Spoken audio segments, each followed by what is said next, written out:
ভুট্টা কাটার পরে অনেক জমি কিন্তু মানুষ ফেলে রাখে অন্য চাষ করার জন্য। আমি এবারে মানে এর আগে পূর্ব কোনো অভিজ্ঞতা ছাড়াই আমার এই মিষ্টি কুমড়া চাষে কোনো অভিজ্ঞতা নেই, তারপরেও আমি নিজের ইচ্ছাতেই আমি আমার এই যে সামনে দেখতে পাচ্ছেন যে 15 কাঠা জমি, এই 15 কাঠা জমিতে আমি মিষ্টি কুমড়া লাগিয়েছিলাম। এবং এই মিষ্টি কুমড়া যখন লাগিয়েছিলাম তখন কিন্তু প্রচণ্ড তাপদাহ চলছিল সারা দেশে, তারই মধ্যে এই মিষ্টি কুমড়াগুলো লাগিয়েছিলাম। লাগানোর পরে কিন্তু অনেকেই বলেছিল যে মিষ্টি কুমড়া হবে না, আর এই জমি থেকে মিষ্টি কুমড়া নিতে হলে কিন্তু অনেক পরিশ্রম করতে হবে। তো যাই হোক, আমি কোনো রকম পরিশ্রম করেছি, ভালো পরিশ্রমই করেছি, ঠিকমতো সময় মতো সার ওষুধ সেচ সবগুলো দিয়েছি।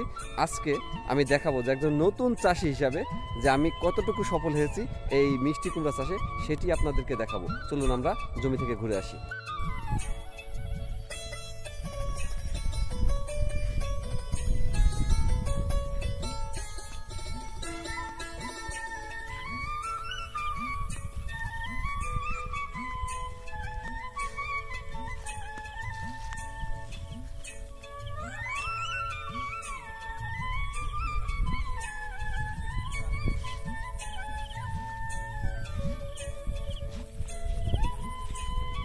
যে এখনো যে পরিমাণ নতুন নতুন জালি আসছে, অর্থাৎ গাছ কিন্তু প্রায় একেবারে মরার উপযুক্ত হয়ে গেছে। দেখছেন যে গাছ কিন্তু অনেক গাছই সব লাল হয়ে গেছে, তারপরেও দেখেন যে যেভাবে সুন্দর নতুন নতুন এই যে নতুন নতুন যে জালি আসছে। তো আমার মনে হয় যে যদি আমি ভালোভাবে এই মিষ্টি কুমড়ার জমিটা যদি আমি যত্ন করতে পারতাম, তাহলে হয়তোবা আমি যে পরিমাণ ফলন বর্তমানে আমার এই জমিতে রয়েছে তার থেকেও হয়তোবা দ্বিগুণ পরিমাণ ফলন আমি পেতাম। আসলে নতুন চাষি হিসেবে যা হয়,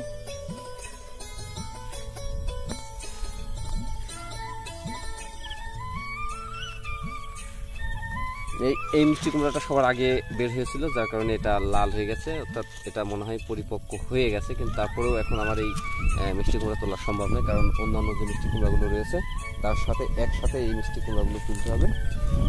এই মিষ্টি কুমড়াটাও কিন্তু সবার আগে এটা বের হয়েছিল, এটা এখন সাদা হয়ে গেছে একেবারে।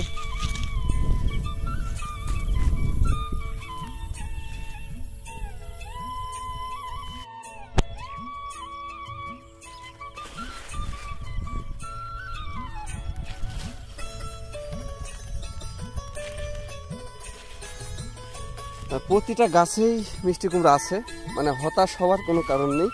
আমি অনেক দিন পর এই মানে জমির মাঝখানে ঢুকেছি, বলতে পারছিলাম না যে ভিতরে কি পরিমাণে মিষ্টি কুমড়া আছে। অর্থাৎ আমি যেটা দেখতে পাচ্ছি যে প্রায় এক একটা গাছে 3-4টে করে আমি মিষ্টি কুমড়া দেখেছি। এখন আনুমানিক যে কত পিস মিষ্টি কুমড়া এই 15 কাঠা জমিতে ধরেছে সেটা আসলে ওভাবে বলা সম্ভব নয়। আমি পরবর্তীতে যখন এই মিষ্টি কুমড়াগুলো মানে তুলে বাড়ি নিয়ে যাব, সেই সময় আমি আপনাদের জন্য আরও একটা নতুন ভিডিও আপনাদের জন্য আমি রেখে দেব। এই যে মিষ্টি কুমড়ার সাইজগুলো দেখছেন। তবে আমার কাছে কেন জানি মনে হচ্ছে যে আমি একজন নতুন চাষি হিসাবে আমি সাকসেস, কারণ আমার কোনো পূর্ব অভিজ্ঞতা ছাড়াই আমি আমার নিজের অভিজ্ঞতায় আমি এই মিষ্টি কুমড়া চাষ করেছিলাম। আর পাশাপাশি আমাকে সহযোগিতা করেছিল আমার এক বিয়াই আছে, সেই বলেছিল যে আমি আসলে মিষ্টি কুমড়ার জাত চিনতাম না, যে কোন জাতের মিষ্টি কুমড়া লাগাইলে তার ফলনটা ভালো হবে সেটা আমি জানতাম না। তবে আমার এক বিয়াইয়ের পরামর্শে আমি লাল তীরের সোহাগী নামের যে বীজগুলো রয়েছে মিষ্টি কুমড়ার, সেই বীজ যে চারা আমার বিয়াই দিতে বলেছিল, তারপর থেকে আমি সেই বীজগুলো এনেই কিন্তু এই জমিতে রোপণ করেছি।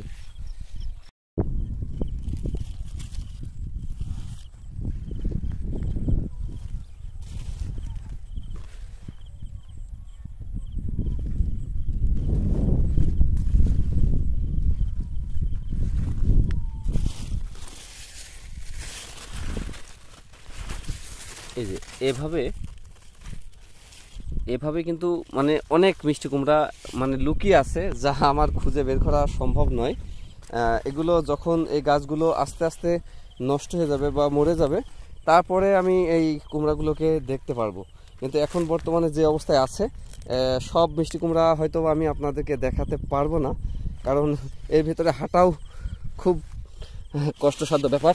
এই যে দেখুন, যে কষ্টসাধ্য ব্যাপার, এই যে দেখুন মিষ্টি কুমড়া প্রতিটা জায়গায় কিন্তু এভাবে লুকিয়ে লুকিয়ে মিষ্টি কুমড়া রয়েছে। যে আমার এক জায়গা থেকে কিন্তু আমি আপনাদেরকে এতগুলো মিষ্টি কুমড়া দেখাতে পাচ্ছি, যেহেতু এর মধ্যে অনেক মিষ্টি কুমড়া লুকিয়ে রয়েছে, যেগুলো আমার এই মুহূর্তে দেখানো সম্ভব না, কারণ সন্ধ্যা হয়ে আসছে। এই যে সবচেয়ে বড় একটি মিষ্টি কুমড়া আমি দেখাচ্ছি আপনাদেরকে। এই মিষ্টি কুমড়াগুলো মূলত আমাকে বলেছিল যে 3 থেকে 3.5 কেজি করে এক পিস হবে, কিন্তু আমার মনে হচ্ছে তার থেকেও বেশি হয়ে যাবে, অর্থাৎ 5 কেজি করে হয়ে যাবে, আমার এমন একটা ধারণা রয়েছে।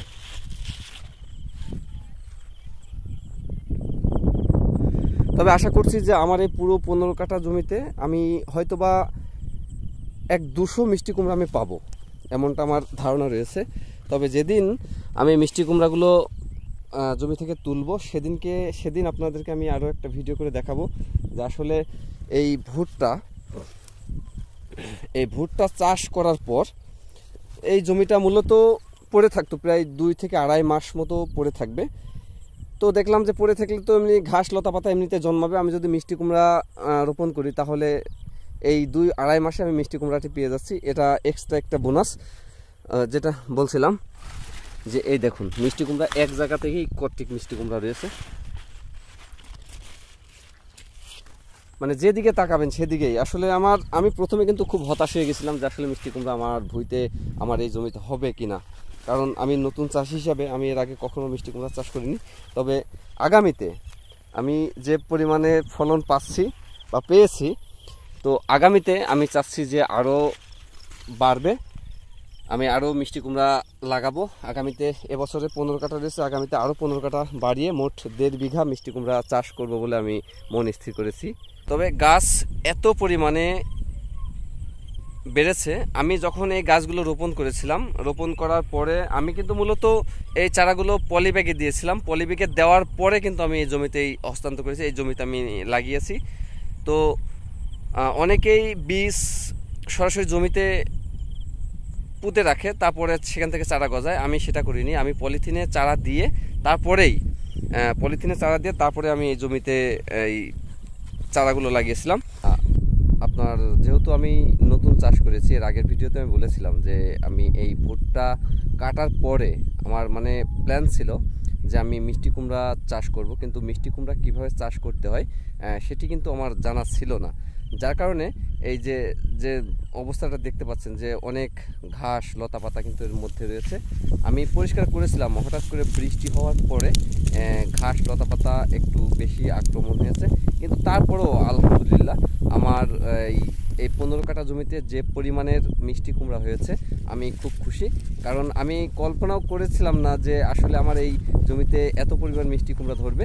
কারণ অনেকে আমাকে বলেছিল যে আসলে তুমি এই জমিতে মিষ্টি কুমড়া বানাতে পারবে না বা হবে না, বা মিষ্টি কুমড়া চাষ এভাবে করে না, কিন্তু তারপরেও আমি হতাশ হইনি, যার কারণে আমি ধৈর্য ধরে সময় মতো কীটনাশক এবং যে ফেরামন ফাঁদগুলো আমি আপনাদেরকে দেখিয়েছি, এভাবে আমি পোকা দমন করার জন্য কিছু কৌশল অবলম্বন করেছি। এখন দেখার বিষয় যে এই মিষ্টি কুমড়াগুলো হয়তোবা আগামী 15 থেকে 20 দিনের মধ্যে আমি এগুলো কাটতে পারবো। এগুলো কাটার পরে বুঝতে পারবো যে কেমন দাম পাবো, কারণ আমরা জানি যে এখন বাজার থেকে মিষ্টি কুমড়া কিনতে গেলে প্রায় 30 থেকে 35 বা 40 টাকা কেজি হিসেবে বিক্রি হয়, এবং আমাদের কাছ থেকে পাইকারি 20 টাকা 18 টাকা প্রতি কেজি সেই হিসাবে কেনা হচ্ছে। তো এখন বর্তমান আজকের বাজার হিসাবে আমি দামটি বলছি, হয়তো বা আমার এই মিষ্টি কুমড়া হয়তো এখন থেকে প্রায় 15-20 দিন পরে আমি এটা বিক্রি করতে পারবো, তখন কি পরিমাণ দাম হবে সেটা আমি তখন আপনাদেরকে জানাতে পারবো। আর এই 15 কাঠা জমিতে কতটুকু মিষ্টি কুমড়া হয় সেটা আমি আপনাদেরকে পরবর্তীতে জানিয়ে দেব।